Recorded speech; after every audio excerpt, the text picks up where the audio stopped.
You are a trainer and coach for HeartMath. Yes. Tell us what HeartMath is. HeartMath is an organisation that has brought the science and heart-based living together. So the science around the heart is it does a lot more things than just pump blood. Yeah.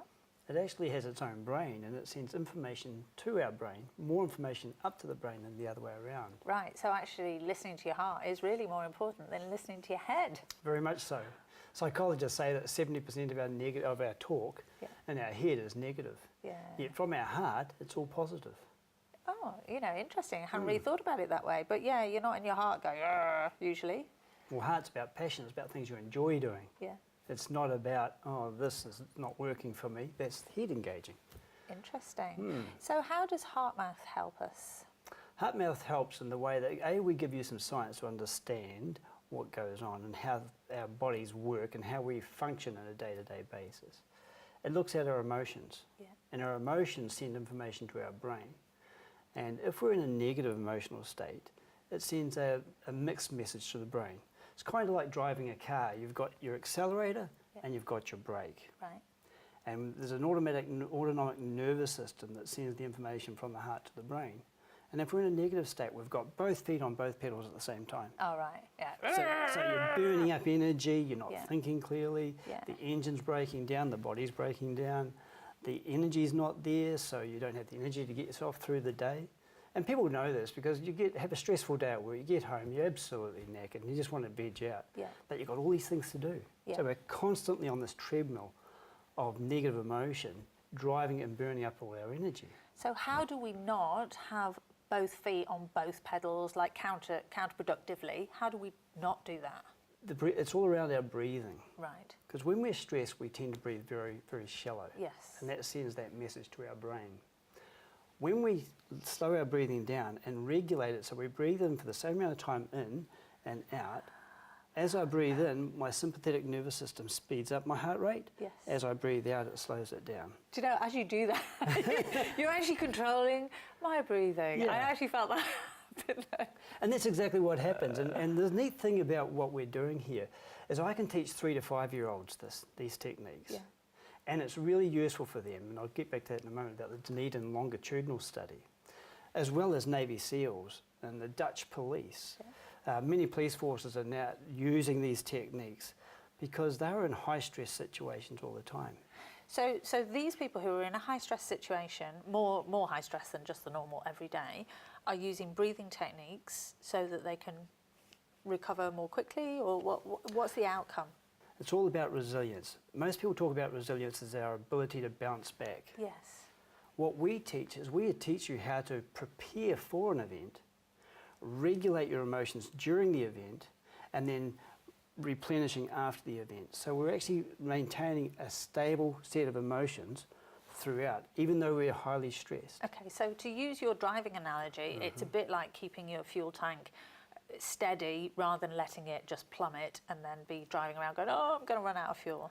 Well, I remember my grandmother, she was a surge driver, you know, in her 80s she was still driving around Christchurch. Good on her. And down Colombo Street, which is the main street of Christchurch, and she'd sort of accelerate as she got to the intersection and go through the green lights, and then she'd take her foot off the accelerator, and then she'd accelerate through to the next one. And this is the way my grandmother sort of drove her car. It was like, oh, well, it's green still, I'm off. Yeah. And away I go, and then she'll back off. Is it going to change? No, it's not going to change. Off I go again. And that's how we live our life. With stress, we're allowing our stresses to really burn our energy. It's a constant energy burn. And what we're trying to do is teach people how to regulate so that they're not burning that energy. So can you really regulate your stress just by breathing? I mean, it sounds so incredibly easy. It's almost too easy. People will think it's too easy to be true. And that's why I run workshops and teach people about this, because I give them the experiential, but I also give them the science so they actually understand it. Yeah. Now, you mentioned that, you know, the Navy and firefighters and all sorts of people are using this. How are they using that in their work? Well, if you could imagine, if you're under fire, for example, or a police officer, or a police officer dealing with a home invasion or home violence. Yeah. We've done some research with police officers. Before they go into their home violence situation, their heart rate may be 70. When they engage, it can go from 140 to 190. just standing still. This is just the stress of being in that conflict-riddled environment. Yeah. Then after that, what they know is that police officers take, the best police officers would regulate back to normal functionality in 1 hour and 20 minutes. But many took as long as 6 hours. Right, okay. This is just in training. Yeah, and actually, you know, and I guess this is true, even if you're not a firefighter or a policeman or whatever, even the ordinary stresses in every day, we have a heightened response, and it may take a while to get over it. Yeah. In fact, there's a Dr. Dorian Dugmore, one of the UK's leading cardiologists. He couldn't believe the results that we were getting at HeartMath, so he did his own tests. And he got couples in a car, put them in a town in England that they didn't know, and gave them a map and told them you've got half an hour to get from point A to point B. How many divorces? What was really good, though, is they put ECGs on them so they could measure the heart rates. Yeah. What was fascinating was that women regulated back to their normal within 2 hours of the event.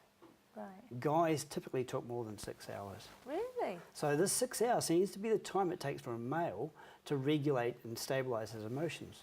So this is chemistry or biology or whatever all mixed up together? Yeah, and a bit of physics there as well. Yeah. I wasn't a science major, I have to tell you. No, nor was I really, but it's come part of my life now because now I realise the relativity of it. One thing I really wanted to ask you, it's not about trying to live in states that are lower key. Like you can have high energy states, but still be stress-free, can't you? It's not, heart rate variability is not about being smooth and flat and just totally calm. Yeah, because that's really not me. Like, it's totally calm, it's never going to be me. But you can be really angry, or you can be really excited.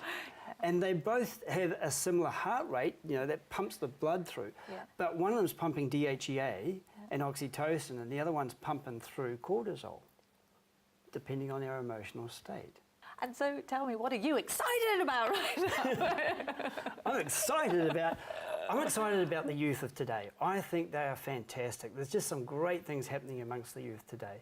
I'm launching a preschool parenting workshop at the moment, and I'm just running it locally in my area in East Auckland at the moment, but I hope to get expanded out further, where I'm teaching parents about emotions and the science behind emotions.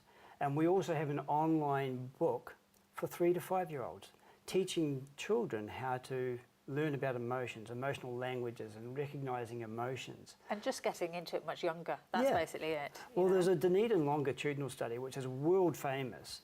And in that study, they've been studying children that were born in 1972. I think there's 1,036 participants. Wow. And they've been following them all their lives. It's the most world-renowned study on human nature. And in that study, they identified the key to success is the child's ability to self-regulate between 3 to 5. Emotional control. Wow, that's huge. Isn't it? And they show that they have greater success in relationships, better quality health, and more success in life. Yeah, do you know, that doesn't surprise me at all, because teachers do tell you that they can see in 3 and 5 year olds, you know, they know where those kids are headed. You know? Literally. Yeah. And I've got the science to support that stuff. Okay, well, that's obviously going to have a huge impact on the world. That's my dream. Well, listen, thank you so much for coming on the show.